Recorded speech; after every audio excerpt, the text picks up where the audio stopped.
ਸਤਿ ਸ਼੍ਰੀ ਅਕਾਲ ਜੀ, ਮੈਂ ਇਮਤਿਆਜ਼ ਬਰਾੜ ਅਤੇ ਚੜ੍ਹਦੀ ਕਲਾ ਟਾਈਮ ਟੀਵੀ ਦੇ ਉੱਪਰ ਤੁਹਾਡਾ ਸਾਰਿਆਂ ਦਾ ਸਵਾਗਤ ਹੈ।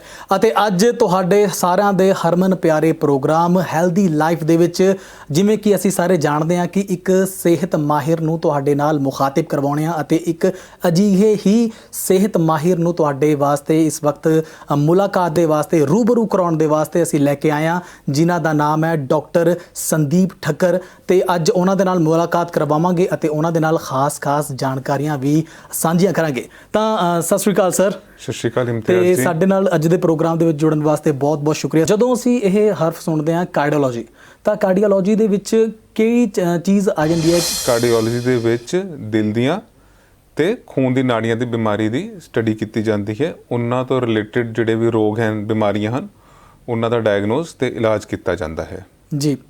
ਤੇ ਸਰ ਖਾਸ ਤੌਰ ਤੇ ਅਗਰ ਮੈਂ ਦਿਲ ਦੀਆਂ ਬਿਮਾਰੀਆਂ ਦੀ ਗੱਲਬਾਤ ਹੁਣ ਅਗਰ ਚੱਲ ਰਹੀ ਹੈ ਤਾਂ ਇੱਕ ਬਹੁਤ ਵੱਡਾ ਨਾਮ ਅਕਸਰ ਅਸੀਂ ਸੁਣਦੇ ਹਾਂ ਕਿ ਕਿਸੇ ਨੂੰ ਦਿਲ ਦਾ ਦੌਰਾ ਪੈ ਜਾਣਾ, ਖਾਸ ਤੌਰ ਤੇ ਕਹਾਂ ਤਾਂ ਹਾਰਟ ਅਟੈਕ ਆ ਜਾਣਾ।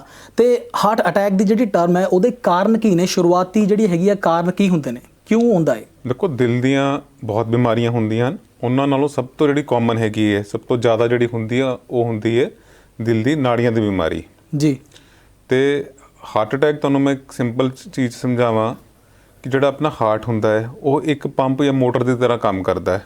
ਉਹ ਇੱਕ ਮਸਲ ਹੁੰਦਾ ਹੈ ਜੋ ਮੋਟਰ ਦੀ ਤਰ੍ਹਾਂ ਕੰਮ ਕਰਦਾ ਹੈ ਤੇ ਪੂਰੇ ਬੋਡੀ ਦੇ ਵਿੱਚ ਸਾਫ਼ ਖੂਨ ਪੰਪ ਕਰਦਾ ਹੈ ਜੀ।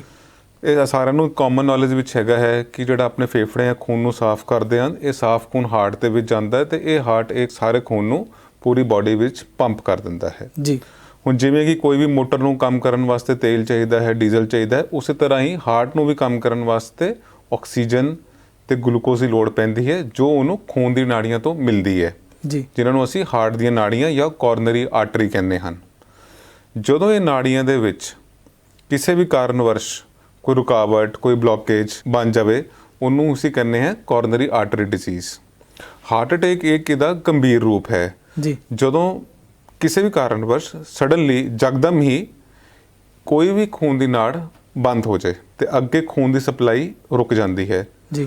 ਹੁਣ ਕੋਈ ਵੀ ਮਸਲ ਹੈ ਬਿਨਾਂ ਖੂਨ ਤੋਂ ਕੰਮ ਨਹੀਂ ਕਰ ਸਕਦਾ। ਬਿਲਕੁਲ। ਖੂਨ ਦੀ ਸਪਲਾਈ ਰੁਕਣ ਨਾਲ ਤੁਰੰਤ ਇੱਕ ਹਾਰਟ ਦਾ ਇੱਕ ਮਸਲ ਦਾ ਹਿੱਸਾ ਡੈਮੇਜ ਹੋ ਜਾਂਦਾ ਹੈ, ਕੰਮ ਕਰਨੋਂ ਬੰਦ ਹੋ ਜਾਂਦਾ ਹੈ, ਜਿਸ ਕਰਕੇ ਜਿਹੜੀ ਹਾਰਟ ਦੀ ਪੰਪਿੰਗ ਦੀ ਸ਼ਮਤਾ ਹੈ ਉਹ ਜਕਦਮ ਘਟ ਜਾਂਦੀ ਹਨ ਤੇ ਉਸ ਕਰਕੇ ਜਿਹੜੇ ਲੱਛਣ ਆਉਂਦੇ ਹਨ ਉਹਨਾਂ ਨੂੰ ਅਸੀਂ ਹਾਰਟ ਅਟੈਕ ਕੇ ਦਿਲ ਦਾ ਦੌਰਾ ਕਹਿੰਦੇ ਹਨ ਜੀ।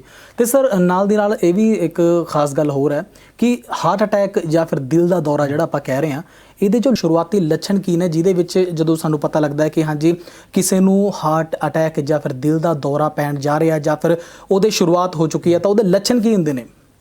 ਇਹ ਬਹੁਤ ਵਧੀਆ ਸਵਾਲ ਪੁੱਛਿਆ ਤੁਸੀਂ ਇਮਤਿਆਜ਼ ਜੀ, ਕਿਉਂਕਿ ਅਸੀਂ ਹੁਣ ਵੀ ਦੇਖਦੇ ਹਨ ਕਿ ਇੰਨੀ ਜਾਗਰੂਕਤਾ ਤੋਂ ਬਾਵਜੂਦ ਵੀ, ਇੰਨਾ ਸੋਸ਼ਲ ਮੀਡੀਆ, ਟੀਵੀ, ਨਿਊਜ਼ਪੇਪਰ ਤੋਂ ਆਉਣ ਦੇ ਬਾਵਜੂਦ ਵੀ ਸਾਡੇ ਕੋਲ ਜਿਹੜੇ ਬਹੁਤ ਸੇ ਮਰੀਜ਼ ਲੇਟ ਪਹੁੰਚਦੇ ਹਨ ਜੀ, ਕਿਉਂਕਿ ਲੱਛਣ ਅਰਲੀ ਸਟੇਜ ਤੇ ਉਹ ਪਹਿਚਾਣਦੇ ਨਹੀਂ, ਰਿਕੋਗਨਾਈਜ਼ ਨਹੀਂ ਕਰਦੇ। ਉਹ ਇਹਨੂੰ ਮਾਈਲਡ ਜਾਂ ਮਾਈਨਰ ਚੀਜ਼ ਸੋਚ ਕੇ ਨਜ਼ਰਅੰਦਾਜ਼ ਕਰਦੇ ਹਨ। ਜਿਵੇਂ ਕੋਈ ਕਹਿੰਦਾ ਸਾਨੂੰ ਗੈਸ ਚੜ੍ਹ ਗਈ, ਰਾਤ ਨੂੰ ਕੁਝ ਖਾਧਾ ਸੀ, ਬਾਹਰੋਂ ਕੁਝ ਖਾਧਾ ਗਿਆ, ਬੇਹਜ਼ਮੀ ਹੋ ਗਈ, ਜੋ ਕਿ ਅਸਲ ਵਿੱਚ ਹਾਰਟ ਦੇ ਲੱਛਣ ਹੁੰਦੇ ਹਨ ਜਿਹੜੇ ਮਿਸ ਹੋ ਜਾਂਦੇ ਹਨ ਜੀ। ਸੋ ਇਹਦੇ ਜਿਹੜੇ ਇਮੀਡੀਏਟ ਜਾਂ ਤੁਰੰਤ ਲੱਛਣ ਹੁੰਦੇ ਹਨ, ਛਾਤੀ ਦੇ ਵਿੱਚ ਦਰਦ ਹੋਣਾ।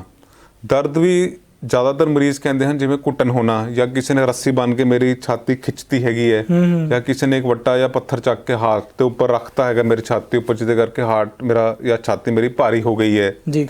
ਇਹ ਜਿਹੜਾ ਦਰਦ ਹੈਗਾ ਹੈ ਇਹ ਗਲੇ 'ਚ ਜਾ ਸਕਦਾ ਹੈ, ਇਹ ਦਰਦ ਸੱਜੇ ਪਾਸੇ ਦੀ ਛਾਤੀ 'ਚ ਵੀ ਜਾ ਸਕਦਾ ਹੈ, ਇਹ ਦਰਦ ਖੱਬੀ ਬਾਂਹ, ਸੱਜੀ ਬਾਂਹ 'ਚ ਵੀ ਜਾ ਸਕਦਾ ਹੈ। ਦਰਦ ਦੇ ਇਲਾਵਾ ਕੁਝ ਹੋਰ ਲੱਛਣ ਵੀ ਨਾਲ ਹੁੰਦੇ ਹਨ, ਜਿਵੇਂ ਬੇਚੈਨੀ ਹੋਣਾ, ਘਬਰਾਹਟ ਹੋਣਾ, ਪਸੀਨੇ ਆ ਜਾਣੇ, ਤਰੇੜੀ ਆ ਜਾਣੀ, ਚੱਕਰ ਆ ਜਾਣੇ, ਉਲਟੀ ਆ ਜਾਣੀ।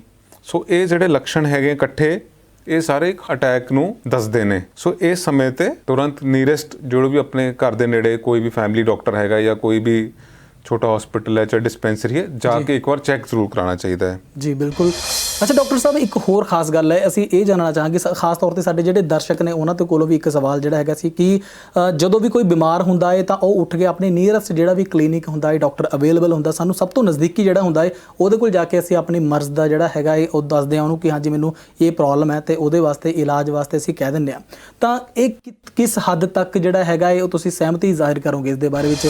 ਇਮਤਿਆਜ਼ ਜੀ, ਗੱਲ ਬਿਲਕੁਲ ਠੀਕ ਹੈ, ਕਿਉਂਕਿ ਹਾਰਟ ਦੀ ਬਿਮਾਰੀਆਂ ਦੇ ਅਸੀਂ ਸਪੈਸ਼ਲਿਸਟ ਹੈ ਤੇ ਅਲਟੀਮੇਟਲੀ ਪੂਰਾ ਪ੍ਰੋਪਰ ਇਲਾਜ ਤਾਂ ਸਪੈਸ਼ਲਿਸਟ ਕੋਲ ਹੀ ਹੁੰਦਾ ਹੈ। ਬਿਲਕੁਲ। ਬਟ ਇਨ ਕੇਸ ਜੇ ਕੋਈ ਐਮਰਜੈਂਸੀ ਹੈ ਤੇ ਆਪਾਂ ਨੂੰ ਸਭ ਤੋਂ ਪਹਿਲਾਂ ਆਪਣੇ ਨੀਅਰੈਸਟ ਡਾਕਟਰ, ਫੈਮਿਲੀ ਡਾਕਟਰ ਜਾਂ ਕਲੀਨਿਕ ਕੋਲ ਹੀ ਜਾਣਾ ਚਾਹੀਦਾ ਹੈ। ਮੋਸਟਲੀ ਮੈਡੀਕਲ ਟ੍ਰੇਨਿੰਗ ਦੇ ਵਿੱਚ ਜ਼ਿਆਦਾਤਰ ਡਾਕਟਰਸ ਇਸ ਗੱਲ ਵਿੱਚ ਟ੍ਰੇਨਡ ਹੈ ਕਿ ਉਹ ਹਾਰਟ ਦੇ ਅਟੈਕ ਦੇ ਲੱਛਣ ਪਹਿਚਾਣ ਲੈਂਦੇ ਹਨ। ਅੱਜ ਕੱਲ੍ਹ ਆਲਮੋਸਟ ਸਾਰੀ ਫੈਸਿਲਿਟੀ ਵਿੱਚ ਸਿੰਪਲ ਇੱਕ ECG ਹੋ ਜਾਂਦੀ ਹੈ। ਉਹਦੇ ECG ਦੇ ਨਾਲ ਹੀ, ਸਿੰਪਲ ਟੈਸਟ ਨਾਲ ਹੀ ਸਾਨੂੰ ਪਤਾ ਲੱਗ ਜਾਂਦਾ ਹੈ ਕਿ ਹਾਰਟ ਦੀ ਅਟੈਕ ਹੈਗਾ ਕਿ ਨਹੀਂ ਹੈਗਾ, ਜਾਂ ਇਸ ਤਰ੍ਹਾਂ ਦੇ ਲੱਛਣ ਹਾਰਟ ਅਟੈਕ ਵਰਗੇ ਹੈਗੇ ਕਿ ਨਹੀਂ ਹੈਗੇ। ਸੋ ਨੀਅਰੈਸਟ ਆਪਣੇ ਜਾਓ, ਤੁਸੀਂ ਉੱਥੇ ਆਪਣਾ ਚੈੱਕਅਪ ਕਰਾਓ। ਉੱਥੇ ਇੱਕ ECG ਹੋਏਗੀ, ਉੱਥੇ ਤੁਹਾਨੂੰ ਫਰਸਟ ਏਡ ਟ੍ਰੀਟਮੈਂਟ ਮਿਲੇਗਾ। ਫਰਸਟ ਏਡ ਟ੍ਰੀਟਮੈਂਟ ਮਿਲਣ ਤੋਂ ਬਾਅਦ, ਜਿਹੜੀ ਐਮਰਜੈਂਸੀ ਡਰੱਗਸ ਮਿਲਣ ਤੋਂ ਬਾਅਦ, ਉਹ ਤੁਹਾਨੂੰ ਇੱਕ ਸਪੈਸ਼ਲਿਸਟ ਕੋਲ ਰੈਫਰ ਕਰ ਦੇਣਗੇ ਜੀ। ਬਟ ਇਮਤਿਆਜ਼ ਜੀ, ਇਹ ਜ਼ਰੂਰ ਦੇਖਣ 'ਚ ਆਇਆ ਹੈ ਕਈ ਵਾਰ ਮਾਈਨਰ ਅਟੈਕ ਦੇ ਵਿੱਚ, ਜਾਂ ਬਹੁਤ ਵਾਰੀ ਦੇਖਿਆ ਗਿਆ ਹੈ ਕਿ ਜਦੋਂ ਫਰਸਟ ਏਡ ਮਿਲ ਜਾਂਦਾ ਹੈ ਪੇਸ਼ੈਂਟ ਨੂੰ, ਉਹਦੇ ਜਿਹੜੇ ਲੱਛਣ ਹੁੰਦੇ ਹਨ ਉਹ ਸੈਟਲ ਹੋ ਜਾਂਦੇ ਹਨ। ਫਿਰ ਉਹ ਅੱਗੇ ਫਰਦਰ ਸਪੈਸ਼ਲਿਸਟ ਕੋਲ ਜਾਣ ਵਿੱਚ ਥੋੜੇ ਹਿਚਕਦੇ ਹਨ ਜਾਂ ਕੇਅਰਲੈਸ ਹੋ ਜਾਂਦੇ ਹਨ, ਜਿਸ ਕਰਕੇ ਜਿਹੜੀ ਬਿਮਾਰੀ ਹੈ ਕਈ ਵਾਰ ਉਹ ਮਿਸ ਹੋ ਜਾਂਦੀ ਹੈ ਜਾਂ ਪ੍ਰੋਪਰ ਇਲਾਜ ਰਹਿ ਜਾਂਦਾ ਹੈ ਉਹਦਾ ਜੀ। ਸੋ ਇਹ ਜ਼ਰੂਰ ਧਿਆਨ ਰੱਖਣਾ ਚਾਹੀਦਾ ਹੈ ਕਿ ਜੇ ਤੁਹਾਡੇ ਲੋਕਲ ਡਾਕਟਰ ਨੇ ਤੁਹਾਨੂੰ, ਫੈਮਿਲੀ ਡਾਕਟਰ ਨੇ ਐਡਵਾਈਸ ਕੀਤਾ ਹੈ ਕਿ ਤੁਹਾਨੂੰ ਅੱਗੇ ਜਾਂਚ ਦੀ ਲੋੜ ਹੈਗੀ ਹੈ ਜਾਂ ਅੱਗੇ ਟ੍ਰੀਟਮੈਂਟ ਦੀ ਲੋੜ ਹੈਗੀ ਹੈ, ਤੇ ਉਹਦੀ ਸਲਾਹ ਨੂੰ ਜ਼ਰੂਰ ਮੰਨੋ ਤੇ ਆਪਣੇ ਸਪੈਸ਼ਲਿਸਟ ਡਾਕਟਰ ਕੋਲ ਜਾ ਕੇ ਉਹਦਾ ਚੈੱਕਅਪ ਕਰਾਓ ਜੀ। ਤੇ ਡਾਕਟਰ ਸਾਹਿਬ, ਬਹੁਤ ਵੰਡਬੁੱਲੀ ਜਾਣਕਾਰੀ ਇਸ ਵਕਤ ਤੁਸੀਂ ਸਾਨੂੰ ਦੇ ਰਹੇ ਹੋ, ਤੇ ਖਾਸ ਤੌਰ ਤੇ ਜਿਹੜੇ ਸਾਡੇ ਦਰਸ਼ਕ ਜੁੜੇ ਹੋਏ ਨੇ, ਤੁਹਾਨੂੰ ਖਾਸ ਤੌਰ ਤੇ ਦੱਸਦੇ ਹਾਂ ਕਿ ਇਸ ਤੋਂ ਅੱਗੇ ਦੀ ਜਿਹੜੀ ਜਾਣਕਾਰੀ ਹੈ ਉਹ ਵੀ ਬਹੁਤ ਜ਼ਿਆਦਾ ਸਾਡੇ ਵਾਸਤੇ ਖਾਸ ਹੋਣ ਵਾਲੀ ਹੈ। ਉਹਨੂੰ ਖਾਸ ਕਿਉਂ ਹੋਣ ਵਾਲੀ ਆ? ਉਹ ਇਸ ਕਰਕੇ ਕਿਉਂਕਿ ਡਾਕਟਰ ਸਾਹਿਬ ਤੋਂ ਹੁਣ ਅੱਗੇ ਦੀ ਜਿਹੜੀ ਜਾਣਕਾਰੀ ਅਸੀਂ ਲਵਾਂਗੇ, ਇਸ ਦੇ ਬਾਰੇ 'ਚ ਇਲਾਜ ਕੀ ਹੋ ਸਕਦੇ ਨੇ ਅਤੇ ਹੋਰ ਵੀ ਬਹੁਤ ਬਰੀਕ ਚੀਜ਼ਾਂ ਅਜਿਹੀਆਂ ਜਿਹੜੀਆਂ ਕਿ ਮੇਰੇ ਖਿਆਲ ਦੇ ਵਿੱਚ ਹਰੇਕ ਆਮ ਇਨਸਾਨ ਤੱਕ ਆਸਾਨੀ ਨਾਲ ਨਹੀਂ ਪਹੁੰਚਦੀਆਂ। ਸਿਰਫ ਇੱਕ ਸਪੈਸ਼ਲਿਸਟ ਜਿਹੜਾ ਡਾਕਟਰ ਹੁੰਦਾ ਹੈ ਉਸ ਨੂੰ ਹੀ ਹੁੰਦਾ ਹੈ ਪਤਾ ਇਸ ਬਾਰੇ ਵਿੱਚ। ਤਾਂ ਉਸ ਦੇ ਬਾਰੇ ਵਿੱਚ ਵੀ ਅਸੀਂ ਗੁਫ਼ਤਗੂ ਕਰਾਂਗੇ ਜਾਰੀ ਹੈਲਦੀ ਲਾਈਫ ਦੇ ਵਿੱਚ। ਤੁਸੀਂ ਕਿਤੇ ਨਾ ਜਾਣਾ, ਅਸੀਂ ਹੁਣੇ ਗਏ ਅਤੇ ਹੁਣੇ ਆਏ ਇੱਕ ਛੋਟੇ ਜਿਹੇ ਬ੍ਰੇਕ ਤੋਂ ਬਾਅਦ।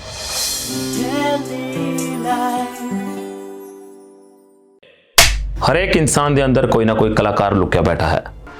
ਸਤਿ ਸ਼੍ਰੀ ਅਕਾਲ, ਮੈਂ ਹਾਂ ਫਿਲਮ ਨਿਰਦੇਸ਼ਕ ਜਤਿੰਦਰ ਸਿੰਘ ਜੀਤੂ।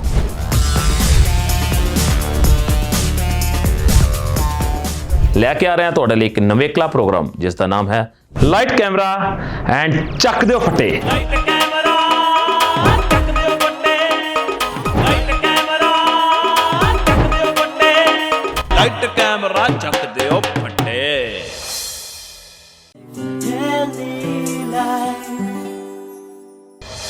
ਇੱਕ ਵਾਰ ਫਿਰ ਤੋਂ ਬ੍ਰੇਕ ਤੋਂ ਬਾਅਦ ਤੁਹਾਡਾ ਸਾਰਿਆਂ ਦਾ ਸਵਾਗਤ ਹੈ ਹੈਲਦੀ ਲਾਈਫ ਸ਼ੋਅ ਦੇ ਵਿੱਚ, ਜਿੱਥੇ ਕਿ ਅਸੀਂ ਅੱਜ ਖਾਸ ਜਾਣਕਾਰੀ ਜਿਹੜੀ ਹੈਗੀ ਹੈ ਉਹ ਦਿਲ ਦੇ ਨਾਲ ਜੁੜੀ ਹੋਈ ਲੈ ਰਹੇ ਹਾਂ ਡਾਕਟਰ ਸੰਦੀਪ ਠੱਕਰ ਜੀ ਤੋਂ। ਅਤੇ ਅੱਜ ਦੀ ਜੋ ਖਾਸ ਗੱਲ ਹੈ ਉਹ ਇਹ ਹੈ ਕਿ ਅਸੀਂ ਪਹਿਲਾਂ ਬਹੁਤ ਸਾਰੀ ਜੋ ਜਾਣਕਾਰੀ ਹੈ ਪਹਿਲੇ ਹਿੱਸੇ ਦੇ ਵਿੱਚ ਇਹਨਾਂ ਦੇ ਨਾਲ ਗੁਫ਼ਤਗੂ ਕਰ ਚੁੱਕੇ ਹਾਂ ਅਤੇ ਹੁਣ ਅੱਗੇ ਚੱਲਦੇ ਹਾਂ ਦਿਲ ਦੀਆਂ ਗੱਲਾਂ ਦੇ ਬਾਰੇ ਵਿੱਚ। ਤਾਂ ਡਾਕਟਰ ਸਾਹਿਬ, ਹੁਣ ਖਾਸ ਗੱਲ ਇਹ ਜਾਣਨਾ ਚਾਹਾਂਗੇ ਕਿ ਇਸ ਦੇ ਜੋ ਦਿਲ ਦੀ ਬਿਮਾਰੀਆਂ ਹੁੰਦੀਆਂ ਨੇ, ਇਸ ਦੇ ਅਸਲ 'ਚ ਕਾਰਨ ਕੀ ਹੁੰਦੇ ਨੇ ਅਤੇ ਕਿਉਂ ਹੁੰਦੇ ਨੇ? ਇਮਤਿਆਜ਼ ਜੀ, ਬੜਾ ਅੱਛਾ ਸਵਾਲ ਪੁੱਛਿਆ। ਦਿਲ ਦੀਆਂ ਬਿਮਾਰੀਆਂ ਦੇ ਦੋ ਤਰ੍ਹਾਂ ਦੇ ਕਾਰਨ ਹੁੰਦੇ ਹਨ। ਇੱਕ ਅੰਦਰੂਨੀ ਯਾਨੀ ਕਿ ਸਰੀਰਿਕ, ਜਿਨ੍ਹਾਂ ਦਾ ਅਸੀਂ ਕੁਝ ਕਰ ਨਹੀਂ ਸਕਦੇ। ਦੂਸਰਾ ਬਾਹਰਲੇ, ਜਿਨ੍ਹਾਂ ਦਾ ਅਸੀਂ ਕੁਝ ਕਰ ਸਕਦੇ ਹਨ। ਅੰਦਰੂਨੀ ਵਿੱਚ ਪ੍ਰਮੁੱਖ ਕਾਰਨ ਹੈ ਉਮਰ। ਇਹ ਦੇਖਿਆ ਗਿਆ ਹੈ ਕਿ ਵਡੇਰੀ ਉਮਰ ਨਾਲ ਇਹ ਬਿਮਾਰੀ ਦੇ ਚਾਂਸਸ ਵੱਧਦੇ ਜਾਂਦੇ ਹਨ। ਦੂਸਰਾ ਇਹ ਦੇਖਿਆ ਗਿਆ ਹੈ ਕਿ ਕਈ ਲੋਕਾਂ ਜਿਨ੍ਹਾਂ ਦੀ ਫੈਮਿਲੀ ਵਿੱਚ ਜਾਂ ਮਾਪਿਆਂ ਵਿੱਚ ਇਹ ਬਿਮਾਰੀ ਹੁੰਦੀ ਹੈ, ਉਹਨਾਂ ਨੂੰ ਇਸ ਬਿਮਾਰੀ ਦਾ ਰਿਸਕ ਆਮ ਬੰਦੇ ਨਾਲੋਂ ਜ਼ਿਆਦਾ ਹੁੰਦਾ ਹੈ। ਤੇ ਦੂਸਰੇ ਹੁੰਦੇ ਹਨ ਬਾਹਰਲੇ ਕਾਰਨ, ਜਿਨ੍ਹਾਂ ਦਾ ਅਸੀਂ ਕੁਝ ਕਰ ਸਕਦੇ ਹਨ। ਇਹਨਾਂ 'ਚ ਪ੍ਰਮੁੱਖ ਕਾਰਨ ਹਨ ਜਿਵੇਂ ਕਿ ਬਲੱਡ ਪ੍ਰੈਸ਼ਰ, ਸ਼ੂਗਰ, ਕੋਲੇਸਟ੍ਰੋਲ ਦਾ ਵਧਣਾ, ਸਮੋਕਿੰਗ ਜਾਂ ਤੰਬਾਕੂ ਦਾ ਕਿਸੇ ਤਰ੍ਹਾਂ ਦਾ ਵੀ ਸੇਵਨ ਕਰਨਾ, ਮੋਟਾਪਾ, ਫਿਜ਼ੀਕਲੀ ਇਨਐਕਟਿਵ, ਤੇ ਹੁਣ ਜਿਹੜਾ ਅੱਜਕੱਲ ਕਾਰਨ ਬਹੁਤ ਚਰਚਾ ਵਿੱਚ ਆ ਰਿਹਾ ਹੈ ਉਹ ਹੈ ਪੋਲਿਊਸ਼ਨ ਜੀ। ਸੋ ਇਹ ਸਾਰੇ ਕਾਰਨ ਹਨ ਜਿਨ੍ਹਾਂ ਨਾਲ ਹਾਰਟ ਦੀਆਂ ਬਿਮਾਰੀਆਂ, ਦਿਲ ਦੀਆਂ ਬਿਮਾਰੀਆਂ ਵੱਧਦੀਆਂ ਹਨ ਜੀ। ਤਾਂ ਡਾਕਟਰ ਸਾਹਿਬ, ਇਹ ਤਾਂ ਤੁਸੀਂ ਬਹੁਤ ਖਾਸ ਜਾਣਕਾਰੀ ਦਿੱਤੀ ਹੈ, ਬਹੁਤ ਜ਼ਿਆਦਾ ਵਡਮੁੱਲੀ ਜਾਣਕਾਰੀ ਹੈ। ਤੇ ਹੁਣ ਇੱਕ ਖਾਸ ਗੱਲ ਇਹ ਵੀ ਹੈ, ਅਸੀਂ ਜਿਹੜੀ ਜਾਣਨੀ ਚਾਹਾਂਗੇ ਕਿ ਜੋ ਇਸਦੇ ਇਲਾਜ ਨੇ, ਜੋ ਇਹਦੇ ਬਚਾਓ ਨੇ, ਉਹ ਬਚਾਓ ਕਿਸ ਪ੍ਰਕਾਰ ਦੇ ਨਾਲ ਕੀਤੇ ਜਾ ਸਕਦੇ ਨੇ, ਜੋ ਕਿ ਆਉਣ ਵਾਲੇ ਸਮੇਂ ਦੇ ਵਿੱਚ ਜਦੋਂ ਕਿਸੇ ਨੂੰ ਕੋਈ ਪ੍ਰੋਬਲਮ ਆਉਂਦੀ ਹੈ ਤਾਂ ਕਿਸ ਪ੍ਰਕਾਰ ਦੇ ਨਾਲ ਇਹਦੇ ਇਲਾਜ ਕਰ ਸਕਦਾ ਹੈ? ਦੇਖੋ ਇਮਤਿਆਜ਼ ਜੀ, ਹਾਰਟ ਦੀ ਬਿਮਾਰੀਆਂ ਸਭ ਨੂੰ ਪਤਾ ਹੈ ਕਿ ਵੱਧ ਰਹੀਆਂ ਹਨ ਜੀ। ਚਿੰਤਾ ਦੀ ਗੱਲ ਇਹ ਹੈ ਕਿ ਇਹ ਬਿਮਾਰੀਆਂ, ਜਿਵੇਂ ਅਸੀਂ ਪਹਿਲਾਂ ਸੁਣਦੇ ਸੀ ਕਿ ਵੱਡੀ ਉਮਰ 'ਚ ਹੁੰਦੀਆਂ ਹਨ, ਹੁਣ ਉਹ ਗੱਲ ਨਹੀਂ ਰਹੀ। ਹੁਣ ਯੁਵਾ ਪੀੜ੍ਹੀ ਵਿੱਚ ਵੀ ਇਹ ਬਿਮਾਰੀਆਂ ਦੇਖੀਆਂ ਜਾ ਰਹੀਆਂ ਹਨ ਜੀ। ਇਹਦੇ ਕਈ ਕਾਰਨ ਹਨ। ਉਹਨਾਂ 'ਚੋਂ ਕੁਝ ਹਨ ਜਿਵੇਂ ਕਿ ਵੈਸਟਰਨਾਈਜ਼ਡ ਕਲਚਰ ਹੋਣਾ, ਖਾਣ ਪੀਣ ਦਾ ਢੰਗ ਬਦਲਣਾ, ਕਸਰਤ ਨਾ ਕਰਨਾ, ਲਾਈਫ ਵਿੱਚ ਸਟ੍ਰੈਸਫੁਲ ਲਾਈਫ ਜੀਣਾ। ਸੋ ਬਹੁਤ ਕਾਰਨ ਕਰਕੇ ਬਿਮਾਰੀ ਹੁਣ ਛੋਟੀ ਉਮਰ 'ਚ ਵੀ ਆ ਰਹੀ ਹੈ। ਪਰ ਚੰਗੀ ਗੱਲ ਇਹ ਹੈ, ਦੇਖਿਆ ਗਿਆ ਹੈ ਕਿ 80% ਹਾਰਟ ਅਟੈਕ ਤੋਂ ਆਪਾਂ ਬਚ ਸਕਦੇ ਹਨ ਜੇ ਕੁਝ ਸਿੰਪਲ ਚੀਜ਼ਾਂ ਫੋਲੋ ਕੀਤੀਆਂ ਜਾਣ। ਜਿਵੇਂ ਕਿ ਜਿਹੜੇ ਕੋਈ ਬਲੱਡ ਪ੍ਰੈਸ਼ਰ ਦਾ ਪੇਸ਼ੈਂਟ ਹੈ ਜਾਂ ਸ਼ੂਗਰ ਦਾ ਪੇਸ਼ੈਂਟ ਹੈ, ਉਹ ਆਪਣਾ ਬਲੱਡ ਪ੍ਰੈਸ਼ਰ ਤੇ ਸ਼ੂਗਰ ਨੂੰ ਅੰਡਰ ਕੰਟਰੋਲ ਰੱਖੇ। ਇਹ ਦੋ ਬਿਮਾਰੀਆਂ ਹੀ ਸਭ ਤੋਂ ਇੰਪੋਰਟੈਂਟ ਜਾਂ ਜ਼ਰੂਰੀ ਕਾਰਨ ਹਨ ਹਾਰਟ ਦੀ ਬਿਮਾਰੀਆਂ ਦਾ। ਤੇ ਤੁਹਾਨੂੰ ਮੈਂ ਗੱਲ ਦੱਸਣਾ ਚਾਹਾਂਗਾ ਕਿ ਇਹ ਜ਼ਿਆਦਾਤਰ ਇਹ ਬਿਮਾਰੀ ਸਾਇਲੈਂਟ ਹੁੰਦੀ ਹਨ ਜੀ। ਕਿਸੇ ਨੂੰ ਸ਼ਕਲ ਦੇਖ ਕੇ ਨਹੀਂ ਪਤਾ ਲੱਗਦਾ, ਕਿਸੇ ਦੇ ਮੱਥੇ ਤੇ ਨਹੀਂ ਲਿਖਿਆ ਹੁੰਦਾ ਮੈਨੂੰ ਬੀਪੀ ਹੈ, ਸ਼ੂਗਰ ਹੈ। ਸਹੀ ਹੈ। ਸੋ ਜਦੋਂ ਤੱਕ ਅਸੀਂ ਇਹਨੂੰ ਚੈੱਕ ਨਹੀਂ ਕਰਾਵਾਂਗੇ ਰੈਗੂਲਰਲੀ ਤੇ ਉਦੋਂ ਤੱਕ ਇਹ ਬਿਮਾਰੀ ਫੜੀ ਨਹੀਂ ਜਾਂਦੀ। ਕਈ ਵਾਰ ਜਦੋਂ ਇਹ ਬਿਮਾਰੀ ਡੈਮੇਜ ਕਰ ਚੁੱਕੀ ਹੁੰਦੀ ਹੈ ਉਦੋਂ ਟੈਸਟਾਂ 'ਚ ਫੜੀ ਜਾਂਦੀ ਹੈ ਜੀ।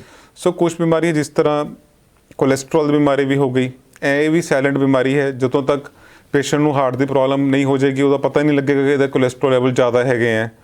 ਸੋ ਕੁਝ ਬਿਮਾਰੀਆਂ ਤਾਂ ਐਸੀ ਹੈਗੀਆਂ ਜੇ ਅਸੀਂ ਆਪਣੀ ਸਿਹਤ ਵੱਲ ਜਾਗਰੂਕ ਹੋਏ, ਅਸੀਂ ਰੂਟੀਨ 'ਚ ਆਪਣਾ ਟੈਸਟ ਕਰਾਉਂਦੇ ਰਹੀਏ ਤਾਂ ਅਸੀਂ ਬਿਮਾਰੀਆਂ ਨੂੰ ਅਰਲੀ ਸਟੇਜ ਤੇ ਫੜ ਸਕਦੇ ਹਨ।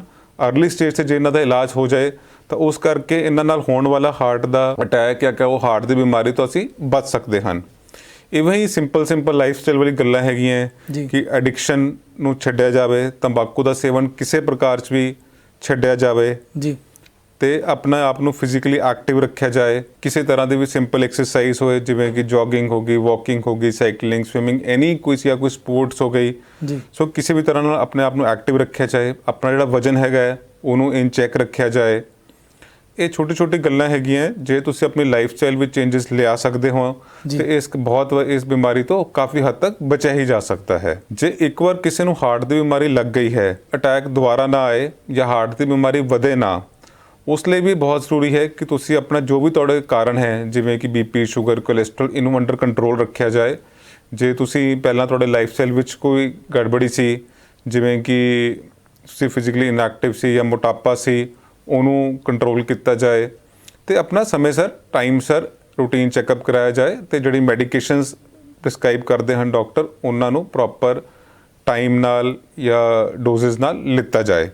ਬਹੁਤ ਵਾਰ ਅਸੀਂ ਦੇਖਦੇ ਹਾਂ ਕਿ ਪੇਸ਼ੈਂਟ ਨੂੰ ਹਾਰਟ ਦੀ ਬਿਮਾਰੀ ਡਾਇਗਨੋਸ ਹੁੰਦੀ ਹੈ, ਉਹਦਾ ਟ੍ਰੀਟਮੈਂਟ ਵੀ ਸਟਾਰਟ ਹੁੰਦਾ ਹੈ। ਇੱਕ ਵਾਰ ਟ੍ਰੀਟਮੈਂਟ ਨਾਲ ਪੇਸ਼ੈਂਟ ਨੂੰ ਰਿਲੀਫ ਵੀ ਹੋ ਜਾਂਦਾ ਹੈ, ਉਹ ਇੰਪਰੂਵ ਵੀ ਕਰ ਜਾਂਦਾ ਹੈ, ਉਹਦੇ ਲੱਛਣ ਵੀ ਚਲੇ ਜਾਂਦੇ ਹਨ। ਫਿਰ ਉਹ ਕੇਅਰਨੈਸ ਸ਼ੋ ਕਰਦੇ ਹਨ, ਉਹ ਫੋਲੋਅਪ ਤੇ ਨਹੀਂ ਆਉਂਦੇ, ਦਵਾਈਆਂ ਛੱਡ ਜਾਂਦੇ ਹਨ। ਸੋ ਇਸ ਕਰਕੇ ਬਹੁਤ ਸਾਰੇ ਕਾਰਨ ਇਹ ਹੁੰਦੇ ਹਨ ਕਿ ਪੇਸ਼ੈਂਟ ਕੁਝ ਦੇਰ ਤੱਕ ਦਵਾਈ ਖਾਂਦਾ ਹੈ, ਫਿਰ ਉਹਨੂੰ ਲੱਗਦਾ ਕਿ ਮੈਂ ਤਾਂ ਹੁਣ ਠੀਕ ਹੈ, ਸਾਰੀ ਉਮਰ ਦਵਾਈ ਖਾਣ ਦੀ ਲੋੜ ਨਹੀਂ, ਉਹ ਦਵਾਈ ਛੱਡ ਜਾਂਦੇ ਹਨ, ਅਣਗਹਿਲੀ ਕਰ ਜਾਂਦੇ ਹਨ, ਜਿਸ ਕਰਕੇ ਬਿਮਾਰੀ ਫਿਰ ਦੁਬਾਰਾ ਤੋਂ ਆ ਜਾਂਦੀ ਹੈ। ਅੱਛਾ ਡਾਕਟਰ ਸਾਹਿਬ, ਅਕਸਰ ਲੋਕਾਂ ਦੇ ਵਿੱਚ ਇਸ ਮਾਮਲੇ 'ਚ ਨਾ ਡਰ ਬਹੁਤ ਹੁੰਦਾ ਹੈ। ਡਰ ਇਹ ਹੁੰਦਾ ਖਾਸ ਤੌਰ ਤੇ ਕਿ ਆਉਣ ਵਾਲੇ ਸਮੇਂ ਦੇ ਵਿੱਚ ਦਿਲ ਦੀ ਹੁਣ ਬਿਮਾਰੀ ਹੈ, ਦਿਲ ਦਾ ਕੋਈ ਮੈਂ ਇਲਾਜ ਕਰਵਾ ਰਿਹਾ ਤਾਂ ਆਉਣ ਵਾਲੇ ਸਮੇਂ ਦੇ ਵਿੱਚ ਮੇਰੇ ਟ੍ਰੀਟਮੈਂਟ ਦੇ ਵਿੱਚ ਕਿਸੇ ਦਾ ਸਟੰਟ ਪੈ ਜਾਣਾ ਜਾਂ ਫਿਰ ਬਾਈਪਾਸ ਸਰਜਰੀਆਂ ਜਿਹੜੀਆਂ ਹੁੰਦੀਆਂ ਨੇ, ਲੋਕਾਂ 'ਚ ਡਰ ਬਹੁਤ ਹੈ। ਤਾਂ ਉਹ ਡਰ ਨੂੰ ਦੂਰ ਕਰਨ ਵਾਸਤੇ ਕਿਸ ਪ੍ਰਕਾਰ ਦੇ ਨਾਲ ਕੀ ਸੁਝਾਅ ਦੇਣਾ ਚਾਹੋਗੇ ਤੁਸੀਂ? ਇਮਤਿਹਾਜ਼ ਜੀ, ਤੁਹਾਡੀ ਗੱਲ ਬਿਲਕੁਲ ਠੀਕ ਹੈ ਕਿ ਲੋਕਾਂ ਦੇ ਮਨ ਵਿੱਚ ਹਾਰਟ ਦੇ ਇਲਾਜ ਨੂੰ ਲੈ ਕੇ ਬਹੁਤ ਡਰ ਹੈ। ਦੇਖੋ, ਆਪਾਂ ਸਟਾਰਟਿੰਗ 'ਚ ਗੱਲ ਕੀਤੀ ਸੀਗੀ ਹਾਰਟ ਦੇ ਅਟੈਕ ਦੇ ਬਾਰੇ ਜੀ। ਸੋ ਹਾਰਟ ਦਾ ਅਟੈਕ, ਜਿਵੇਂ ਆਪਾਂ ਗੱਲ ਕੀਤੀ ਸੀ ਕਿ ਇੱਕ ਐਮਰਜੈਂਸੀ ਹੁੰਦਾ ਹੈ, ਇਹਦੇ 'ਚ ਹਾਰਟ ਦੇ ਇੱਕ ਨਸ ਤੁਰੰਤ ਅਚਾਨਕ ਬਲੌਕ ਹੋ ਜਾਂਦੀ ਹੈ, ਜਿਹਦੇ ਕਰਕੇ ਹਾਰਟ ਦੇ ਇੱਕ ਮੇਜਰ ਹਿੱਸੇ ਨੂੰ ਖੂਨ ਜਾਣਾ ਬੰਦ ਹੋ ਜਾਂਦਾ ਹੈ। ਤੇ ਜੇ ਆਪਾਂ ਲੌਜੀਕਲੀ ਵੀ ਸੋਚੀਏ ਤਾਂ ਗੱਲ ਬਿਲਕੁਲ ਕਲੀਅਰ ਹੈਗੀ ਹੈ ਕਿ ਜੇ ਕੋਈ ਰਸਤਾ ਬਲੌਕ ਹੋ ਗਿਆ ਜਿਹਦੇ ਕਰਕੇ ਅੱਗੇ ਖੂਨ ਨਹੀਂ ਜਾ ਰਿਹਾ ਤਾਂ ਉਹ ਰਸਤਾ ਨੂੰ ਖੋਲ੍ਹਣਾ ਚਾਹੀਦਾ ਹੈ। ਠੀਕ ਹੈ। ਤੇ ਹਾਰਟ ਦੇ ਇਲਾਜ ਵਿੱਚ ਹੀ ਐਮਰਜੈਂਸੀ ਵਿੱਚ ਇਹੀ ਹੁੰਦਾ ਹੈ ਕਿ ਜਿਹੜੀ ਨਸ ਤੁਰੰਤ ਬਲੌਕ ਹੋ ਗਈ ਹੈ ਉਹਨੂੰ ਕਿਸੇ ਤਰ੍ਹਾਂ ਨਸ ਨੂੰ ਖੋਲ੍ਹਿਆ ਜਾਵੇ। ਇਹਦੇ ਅੱਗੇ ਦੋ ਤਰ੍ਹਾਂ ਦੇ ਇਲਾਜ ਪੋਸੀਬਲ ਹੁੰਦੇ ਹਨ। ਜੇ ਤਾਂ ਮਰੀਜ਼ ਟਾਈਮ ਸਿਰ ਆ ਜਾਏ ਬਹੁਤ ਜਲਦੀ ਤਾਂ ਉਹਦੇ 'ਚ ਅਸੀਂ ਇੱਕ ਇੰਜੈਕਸ਼ਨ ਵੀ ਦੇ ਸਕਦੇ ਹਾਂ ਜਿਹਦੇ ਵਿੱਚ ਹਾਰਟ ਦੇ ਵਿੱਚ ਜੰਮਿਆ ਹੋਇਆ ਕਲੌਟ ਜਾਂ ਥੱਕਾ ਡਿਜ਼ੋਲਵ ਹੋ ਜਾਏ। ਦੂਸਰੀ ਗੱਲ, ਜਿਹੜੀ ਫੈਸਿਲਿਟੀ ਅਵੇਲੇਬਲ ਹੈ ਉਹ ਹੁੰਦੀ ਹੈ ਜਿਹਨੂੰ ਅਸੀਂ ਕਹਿੰਦੇ ਐਂਜੀਓਗ੍ਰਾਫੀ, ਤੁਸੀਂ ਨਾਮ ਵੀ ਸੁਣਿਆ ਹੋਏਗਾ। ਇਹਦੇ 'ਚ ਐਂਜੀਓਗ੍ਰਾਫੀ ਇੱਕ ਟੈਸਟ ਹੁੰਦਾ ਜਿਹਦੇ ਵਿੱਚ ਹਾਰਟ ਦੀ ਨਸਾਂ ਨੂੰ ਅਸੀਂ ਚੈੱਕ ਕਰ ਲੈਂਦੇ ਹਨ ਇੱਕ ਐਕਸਰੇ ਵਾਂਗੂ ਕਿ ਕਿਹੜੀ ਨਸ ਵਿੱਚ ਪ੍ਰੋਬਲਮ ਆਈ ਹੈ ਤੇ ਉਹਦੇ 'ਚ ਕਿੰਨਾ ਬਲੌਕੇਜ ਹੈਗਾ ਹੈ। ਅਟੈਕ ਵਿੱਚ ਤਾਂ ਅਸੀਂ ਮੰਨ ਕੇ ਚੱਲਦੇ ਹਾਂ ਕਿ ਨਸ ਪੂਰੀ ਬਲੌਕ ਹੈਗੀ ਹੈ ਜਾਂ ਆਲਮੋਸਟ ਪੂਰੀ ਬਲੌਕ ਹੈ, ਜਿਸ ਕਰਕੇ ਖੂਨ ਅੱਗੇ ਜਾ ਨਹੀਂ ਰਿਹਾ ਜੀ। ਕਿਉਂਕਿ ਉਹ ਨਸ ਬਲੌਕ ਹੈ ਤੇ ਉਹਨੂੰ ਤੁਰੰਤ ਖੋਲ੍ਹਣਾ ਚਾਹੀਦਾ ਹੈ ਤਾਂ ਕਿ ਖੂਨ ਦੀ ਸਪਲਾਈ ਸ਼ੁਰੂ ਹੋ ਜਾਏ। ਜਿਹੜਾ ਇਹ ਪ੍ਰੋਸੀਜਰ ਹੁੰਦਾ ਨਸ ਨੂੰ ਖੋਲ੍ਹਣ ਦਾ, ਉਹਨੂੰ ਅਸੀਂ ਕਹਿੰਦੇ ਐਂਜੀਓਪਲਾਸਟੀ ਜੀ। ਐਂਜੀਓਪਲਾਸਟੀ ਵਿੱਚ ਨਸ ਨੂੰ ਖੋਲ੍ਹਿਆ ਜਾਂਦਾ ਹੈ। ਇੱਕ ਵਾਰ ਨਸ ਖੁੱਲ੍ਹ ਜੇ, ਉਹ ਰਸਤਾ ਦੁਬਾਰਾ ਬੰਦ ਨਾ ਹੋਏ ਤੇ ਨਸ ਚੱਲਦੀ ਰਹੇ, ਉਹਦੇ ਵਿੱਚ ਇੱਕ ਫਾਈਨ ਮੈਸ਼ ਹੁੰਦੀ ਹੈ ਜਾਂ ਛੰਨੀ ਵਰਗੀ, ਜਿਹਨੂੰ ਅਸੀਂ ਲੋਕਲ ਲੈਂਗੁਏਜ ਵਿੱਚ ਸਟੈਂਟ ਵੀ ਕਹਿੰਦੇ ਹਨ। ਸਟੈਂਟ, ਹਾਂਜੀ। ਸੋ ਉਹ ਸਟੈਂਟ ਪਾ ਦਿੱਤਾ ਜਾਂਦਾ ਹੈ ਤਾਂ ਕਿ ਉਹ ਨਸ ਵਿੱਚ ਦੁਬਾਰਾ ਬਲੌਕੇਜ ਨਾ ਬਣੇ ਤੇ ਉਹ ਨਸ ਜਿਹੜੀ ਇੱਕ ਵਾਰ ਅਸੀਂ ਖੋਲ੍ਹ ਦਿੱਤੀ ਹੈ ਉਹ ਚੱਲਦੀ ਰਹੇ। ਜਾਗਰੂਕਤਾ ਨਾ ਹੋਣ ਕਰਕੇ ਜ਼ਿਆਦਾਤਰ ਲੋਕ ਇਸ ਗੰਭੀਰਤਾ ਨੂੰ ਸਮਝਦੇ ਨਹੀਂ।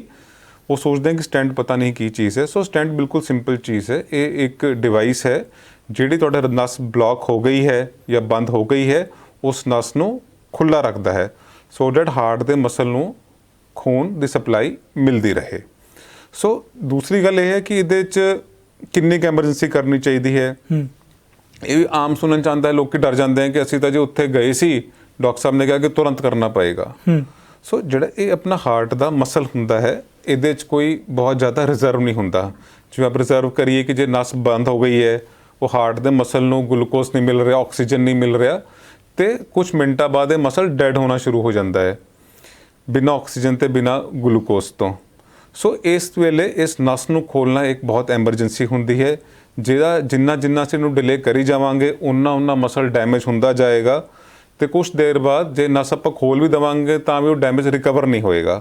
ਸੋ ਇਹਦੇ 'ਚ ਅਸੀਂ ਕਹਿੰਦੇ ਹਾਂ ਕਿ ਗੋਲਡਨ ਆਵਰ ਮਤਲਬ ਜਿੰਨਾ ਜਲਦੀ, ਪਹਿਲੇ ਘੰਟੇ 'ਚ ਇਲਾਜ ਹੋ ਜਾਏ ਤਾਂ ਬੈਸਟ ਹੈ, ਨਹੀਂ ਤਾਂ ਜਿੰਨਾ ਜਲਦੀ ਹੋ ਜਾਏ ਇਹ ਬੈਸਟ ਹੈ। ਜਿੰਨੀ ਜਲਦੀ ਤੁਹਾਡੀ ਨਸ ਖੁੱਲ ਜਾਏਗੀ ਉੱਡਾ ਹੀ ਤੁਹਾਡਾ ਹਾਰਟ ਦਾ ਮਸਲ ਡੈਮੇਜ ਹੋਣ ਤੋਂ ਬਚ ਜਾਏਗਾ। ਸੋ ਜਿੰਨਾ ਆਪਾਂ ਇਹਦੇ 'ਚ ਡਿਲੇ ਕਰਾਂਗੇ ਡਿਸੀਜਨ ਮੇਕਿੰਗ 'ਚ ਜਾਂ ਹਸਪੀਟਲ ਪਹੁੰਚਣ 'ਚ, ਉਨਾ ਸਾਡਾ ਡੈਮੇਜ ਜ਼ਿਆਦਾ ਹੋਏਗਾ ਤੇ ਉਹਦੇ ਨਾਲ ਰਿਕਵਰੀ ਹੀ ਉਨੀ ਸਲੋ ਤੇ ਪੂਰੀ ਨਹੀਂ ਹੋਗੀ, ਇਨਕੰਪਲੀਟ ਰਿਕਵਰੀ ਹੋਏਗੀ। ਸੋ ਜਦੋਂ ਤੁਹਾਨੂੰ ਡਾਕਟਰ ਕਹਿੰਦਾ ਹੈ ਕਿ ਤੁਹਾਡਾ ਹਾਰਟ ਦਾ ਅਟੈਕ ਹੈ ਤੇ ਤੁਹਾਨੂੰ ਉਹਦੀ ਗੱਲ ਮੰਨਣੀ ਚਾਹੀਦੀ ਹੈ। ਇਹ ਇੱਕ ਐਮਰਜੈਂਸੀ ਹੁੰਦੀ ਹੈ ਤੇ ਇਹਨੂੰ ਜੋ ਇਲਾਜ ਹੈ ਇਹਦਾ ਤੁਰੰਤ ਮੌਕੇ ਸਿਰ ਹੀ ਹੋਣਾ ਚਾਹੀਦਾ। ਡਾਕਟਰ ਸਾਹਿਬ, ਹੋਰ ਜਾਣਕਾਰੀ ਜਿਹੜੀ ਹੈਗੀ ਹੈ ਉਹ ਵੀ ਤੁਹਾਡੇ ਨਾਲ ਸਾਂਝੀ ਕਰਾਂਗੇ, ਔਰ ਇਸ ਦੇ ਨਾਲ ਹੀ ਸਾਡੇ ਜੋ ਦਰਸ਼ਕ ਇਸ ਵਕਤ ਸਾਡੇ ਨਾਲ ਜੁੜੇ ਹੋਏ, ਤੁਹਾਨੂੰ ਖਾਸ ਤੌਰ ਤੇ ਜਾਣਕਾਰੀ ਇਸ ਵਕਤ ਦਿਲ ਦੀਆਂ ਬਿਮਾਰੀਆਂ ਜਿਹੜੀਆਂ ਹੈਗੀਆਂ ਨੇ ਉਹਨਾਂ ਦੇ ਬਾਰੇ ਵਿੱਚ ਅਸੀਂ ਅੱਜ ਹੈਲਦੀ ਲਾਈਫ ਪ੍ਰੋਗਰਾਮ ਦੇ ਵਿੱਚ ਸਾਂਝੀਆਂ ਕਰ ਰਹੇ ਹਾਂ, ਅਤੇ ਜੋ ਇਸ ਦੇ ਇਲਾਜ, ਲੱਛਣ, ਕਾਰਨ ਜੋ ਕੁਝ ਵੀ ਹੈ ਉਹ ਬਹੁਤ ਹੀ ਬਰੀਕੀ ਦੇ ਨਾਲ ਕਿਸ ਪ੍ਰਕਾਰ ਦੇ ਨਾਲ ਹੁੰਦੇ ਨੇ ਉਸ ਦੇ ਬਾਰੇ ਵਿੱਚ ਵੀ ਜਾਣਕਾਰੀ ਮੁਹੱਈਆ ਕਰਵਾ ਰਹੇ ਹਾਂ। ਅਤੇ ਹੁਣ ਵਕਤ ਆ ਗਿਆ ਹੈ ਇੱਕ ਛੋਟੇ ਜਿਹੇ ਬ੍ਰੇਕ ਦਾ। ਕਿਤੇ ਨਾ ਜਾਣਾ ਅਤੇ ਰਿਮੋਟ ਤਾਂ ਬਿਲਕੁਲ ਵੀ ਨਹੀਂ ਚੱਕਣਾ। ਅਸੀਂ ਹੁਣੇ ਗਏ ਅਤੇ ਹੁਣੇ ਆਏ ਇੱਕ ਛੋਟੇ ਜਿਹੇ ਬ੍ਰੇਕ ਤੋਂ ਬਾਅਦ।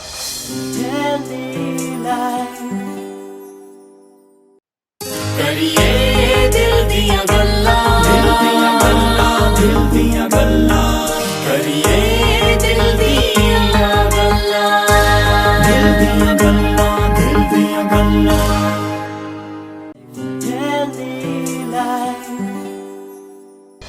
ਚੜ੍ਹਦੀ ਕਲਾ ਟਾਈਮ ਟੀਵੀ ਦੇ ਉੱਪਰ ਇੱਕ ਵਾਰ ਫਿਰ ਤੋਂ ਬ੍ਰੇਕ ਤੋਂ ਬਾਅਦ ਤੁਹਾਡਾ ਸਾਰਿਆਂ ਦਾ ਸਵਾਗਤ ਹੈ। ਜੀ ਹਾਂ ਦੋਸਤੋ, ਹੈਲਦੀ ਲਾਈਫ ਦੇ ਵਿੱਚ ਅੱਜ ਸਾਡੇ ਮਹਿਮਾਨ ਨੇ ਡਾਕਟਰ ਸੰਦੀਪ ਠੱਕਰ ਜੀ।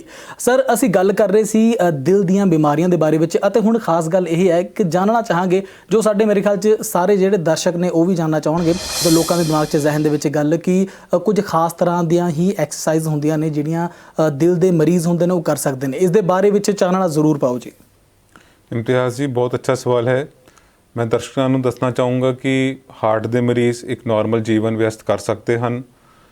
ਮੋਸਟਲੀ ਉਹ ਸਾਰੀ ਐਕਸਰਸਾਈਜ਼ਸ ਕਰ ਸਕਦੇ ਹਨ, ਬਟ ਹਾਰਟ ਅਟੈਕ ਤੋਂ ਬਾਅਦ, ਦਿਲ ਦੇ ਦੌਰੇ ਤੋਂ ਬਾਅਦ ਜਦੋਂ ਮਰੀਜ਼ ਆਪਣਾ ਇੱਕ ਐਕਸਰਸਾਈਜ਼ ਦਾ ਪ੍ਰੋਗਰਾਮ ਜਾਂ ਐਕਸਰਸਾਈਜ਼ ਸ਼ੁਰੂ ਕਰਦਾ ਹੈ ਤਾਂ ਉਹਨੂੰ ਸ਼ੁਰੂ ਕਰਨ ਤੋਂ ਪਹਿਲਾਂ ਆਪਣੇ ਜੋ ਵੀ ਡਾਕਟਰ ਹੈ ਉਹਨੂੰ ਮਿਲ ਕੇ ਉਹ ਸਲਾਹ ਲੈ ਲੈਣੀ ਚਾਹੀਦੀ ਹੈ। ਨਾਰਮਲੀ ਅਸੀਂ ਹਾਰਟ ਦੇ ਮਰੀਜ਼ ਨੂੰ ਕਹਿੰਦੇ ਹਨ ਕਿ ਕੋਈ ਵੀ ਫਿਜ਼ੀਕਲ ਐਕਟੀਵਿਟੀ, ਜਿਵੇਂ ਕਿ ਆਪਣਾ ਵਾਕਿੰਗ ਹੋ ਗਈ, ਸਲੋ ਜੋਗਿੰਗ ਹੋ ਗਈ, ਬਾਈਕਿੰਗ ਜਾਂ ਸਾਈਕਲਿੰਗ ਹੋ ਗਈ, ਸਵਿਮਿੰਗ ਹੋ ਗਈ, ਮੋਸਟਲੀ ਉਹ ਸਾਰੀ ਐਕਸਰਸਾਈਜ਼ ਉਹਨਾਂ ਵਾਸਤੇ ਸੇਫ ਹੈ ਤਾਂ ਉਹ ਕਰ ਸਕਦੇ ਹਨ।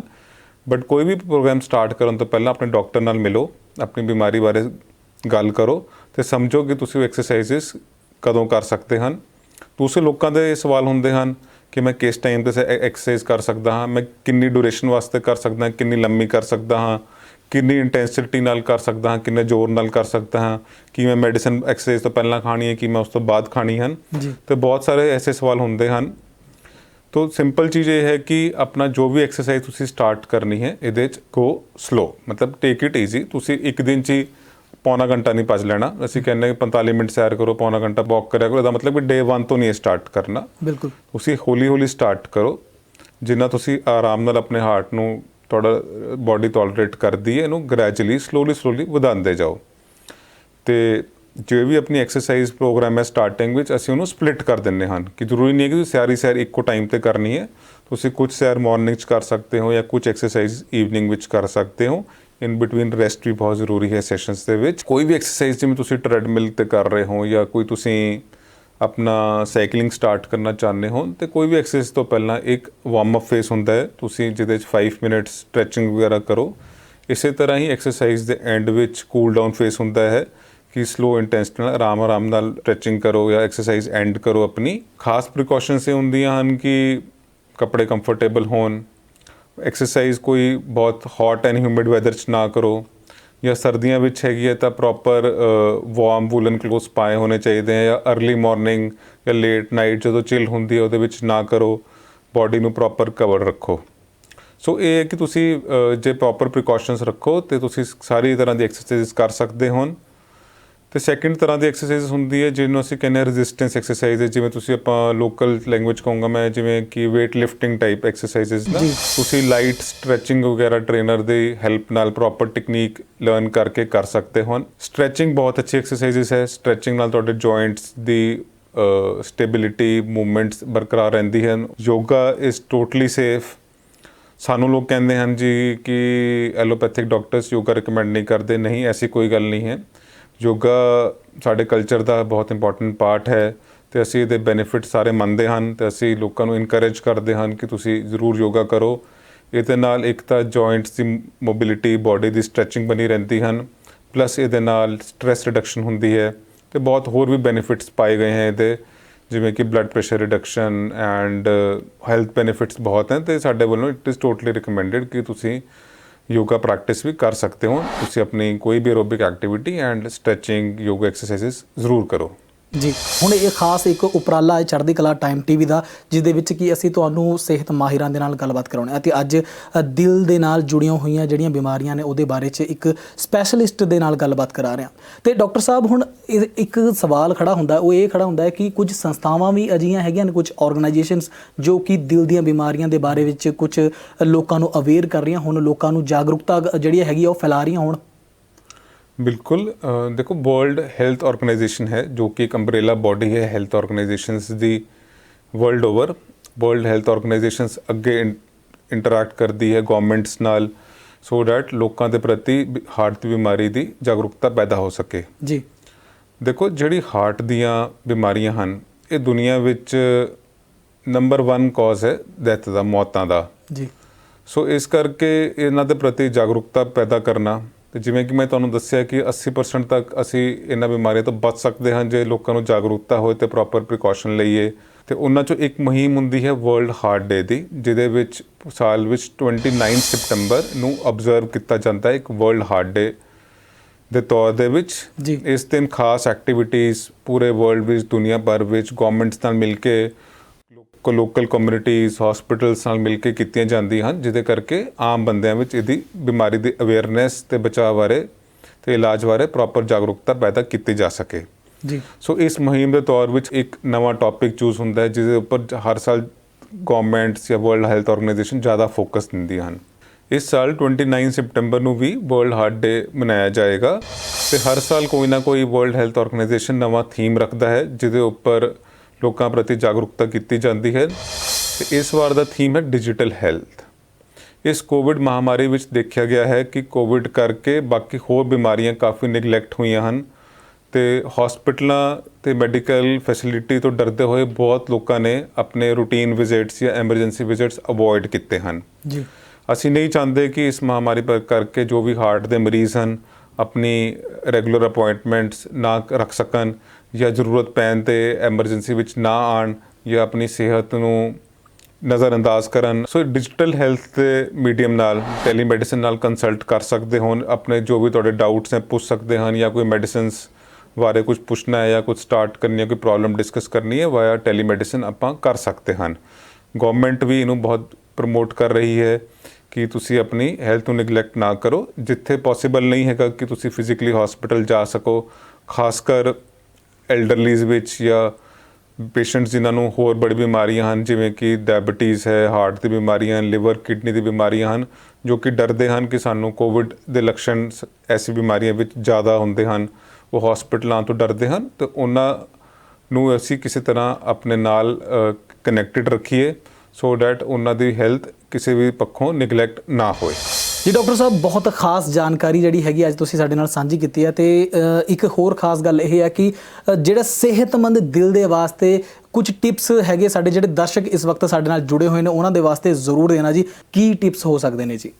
ਇਮਤਿਆਜ਼ ਜੀ, ਮੈਂ ਹੀ ਕਹਿਣਾ ਚਾਹੂੰਗਾ ਕਿ ਦਿਲ ਦੀਆਂ ਬਿਮਾਰੀਆਂ ਨੂੰ ਲੈ ਕੇ ਲੋਕਾਂ ਨੂੰ ਬਿਲਕੁਲ ਡਰਨਾ ਨਹੀਂ ਚਾਹੀਦਾ। ਮੈਂ ਫਿਰ ਦੁਹਰਾਵਾਂਗਾ ਕਿ ਅਸੀਂ ਮੈਜੋਰਿਟੀ ਕੇਸਿਸ ਵਿੱਚ ਇਸ ਬਿਮਾਰੀ ਤੋਂ ਅਸੀਂ ਬਚ ਸਕਦੇ ਹਨ। ਹੈਲਦੀ ਲਾਈਫਸਟਾਈਲ ਨੂੰ ਮੇਨਟੇਨ ਕਰਨ ਵਾਸਤੇ ਕੁਝ ਸਿੰਪਲ ਟਿਪਸ ਇਹ ਹੈ ਕਿ ਤੁਸੀਂ ਇੱਕ ਆਪਣਾ ਜੀਵਨ ਸਿੰਪਲ ਰੱਖੋ ਜੀ, ਆਪਣਾ ਰੈਗੂਲਰ ਐਕਸਰਸਾਈਜ਼ ਫੋਲੋ ਕਰੋ। Walking he one of the easiest ਜਾਂ ਕੋਈ ਸਿੰਪਲ ਐਂਡ ਬੈਸਟ ਐਕਸਰਸਾਈਜ਼ ਹੈ ਜੀ, ਜੇ ਹਫਤੇ 'ਚ ਆਪਾਂ 5 ਦਿਨ ਵੀ ਐਕਸਰਸਾਈਜ਼ ਕਰ ਲੈਂਦੇ ਹਨ ਉਹ ਬਹੁਤ ਹੈ। 45 ਮਿੰਟ ਐਕਸਰਸਾਈਜ਼ ਪ੍ਰਤੀ ਦਿਨ ਕੀਤੀ ਜਾਏ ਹਫਤੇ 4-5 ਦਿਨ, ਉਹ ਆਪਣੀ ਸਿਹਤ ਵਾਸਤੇ ਬਹੁਤ ਅੱਛੀ ਹੈ। ਬਾਕੀ ਖਾਣਾ ਸਿੰਪਲ ਰੱਖਿਆ ਜਾਵੇ, ਖਾਣ ਦੇ ਵਿੱਚ locally available simple fruits and vegetables ਲਿੱਤੀਆਂ ਜਾਣ। ਜੀ, ਲੋਕਲੀ ਅਵੇਲੇਬਲ ਫਰੂਟ, ਕੋਈ ਖਾਸ ਫਰੂਟ ਦੀ ਗੱਲ ਨਹੀਂ, locally available fruits and vegetables ਜ਼ਰੂਰ ਲੈਣ। ਬਾਹਰਲਾ ਫਰਾਈਡ, ਆਇਲੀ, ਪ੍ਰੋਸੈਸਡ ਫੂਡ ਜਾਂ ਪ੍ਰੀ ਪੈਕੇਜ ਫੂਡ ਜਿਹੜਾ ਆਉਂਦਾ ਹੈ ਉਹਦੇ 'ਚ ਬਹੁਤ ਦਾ ਸਾਲਟ ਦਾ ਬਹੁਤ ਹਾਈ ਕੰਟੈਂਟ ਜਾਂ ਫੈਟ ਦਾ ਕੰਟੈਂਟ ਜ਼ਿਆਦਾ ਹੁੰਦਾ, ਉਹਨੂੰ ਅਵੋਇਡ ਕਰਨਾ ਚਾਹੀਦਾ ਹੈ। ਸ਼ੂਗਰ ਬੀਵਰੇਜਸ ਜਿਵੇਂ ਹੁੰਦੇ ਕੋਲਡ ਡਰਿੰਕਸ ਹੋ ਗਏ, ਜੂਸਿਸ ਹੋ ਗਏ, ਇਹਨਾਂ ਨੂੰ ਅਵੋਇਡ ਕਰਨਾ ਚਾਹੀਦਾ ਹੈ।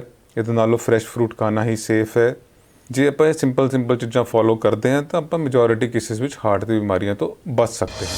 ਤੇ ਡਾਕਟਰ ਸਾਹਿਬ, ਅੱਜ ਬਹੁਤ ਹੀ ਖਾਸ ਤੁਸੀਂ ਇਨਫੋਰਮੇਸ਼ਨ ਸਾਡੇ ਜਿਹੜੇ ਦਰਸ਼ਕ ਨੇ ਉਹਨਾਂ ਵਾਸਤੇ ਦਿੱਤੀ ਹੈ। ਤੇ ਦਰਸ਼ਕੋ, ਖਾਸ ਗੱਲ ਇਹ ਹੈ ਕਿ ਅੱਜ ਅਸੀਂ ਜਿਹੜੀ ਜਾਣਕਾਰੀ ਹਾਸਲ ਕੀਤੀ ਹੈ ਇਸ ਦੇ ਬਾਰੇ ਵਿੱਚ ਦਿਲ ਦੀਆਂ ਬਿਮਾਰੀਆਂ ਜਿਹੜੀਆਂ ਹੈਗੀਆਂ ਨੇ ਉਹਦੇ ਬਾਰੇ ਵਿੱਚ ਕਾਰਨ, ਲੱਛਣ ਅਤੇ ਇਲਾਜ ਜਿਹੜੇ ਹੈਗੇ ਨੇ, ਅਸੀਂ ਬਹੁਤ ਹੀ ਵਧੀਆ ਇਨਫੋਰਮੇਸ਼ਨ ਜਿਹੜੀ ਹਾਸਲ ਕੀਤੀ ਹੈ।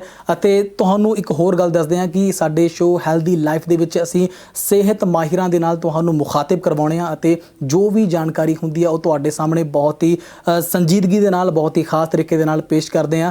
ਤੇ ਡਾਕਟਰ ਸਾਹਿਬ, ਸਾਡੇ ਨਾਲ ਅੱਜ ਸਾਡੇ ਪ੍ਰੋਗਰਾਮ ਹੈਲਦੀ ਲਾਈਫ ਦੇ ਵਿੱਚ ਜੁੜਨ ਦੇ ਵਾਸਤੇ ਬਹੁਤ ਧੰਨਵਾਦ ਜੀ। ਧੰਨਵਾਦ। ਇਸ ਪ੍ਰੋਗਰਾਮ ਨੂੰ ਵੇਖਣ ਦੇ ਵਾਸਤੇ ਤੁਸੀਂ ਹਰ ਐਤਵਾਰ ਦੁਪਹਿਰ ਨੂੰ 3 ਵਜੇ ਅਤੇ ਵੀਰਵਾਰ ਨੂੰ ਦੁਪਹਿਰ 2:30 ਵਜੇ ਤੁਸੀਂ ਸਾਨੂੰ ਵੇਖ ਸਕਦੇ ਹੋ। ਇਸ ਖਾਸ ਪ੍ਰੋਗਰਾਮ ਜਿਸ ਦਾ ਨਾਮ ਹੈ ਹੈਲਦੀ ਲਾਈਫ, ਓਨਲੀ ਔਨ ਚੜ੍ਹਦੀ ਕਲਾ ਟਾਈਮ TV।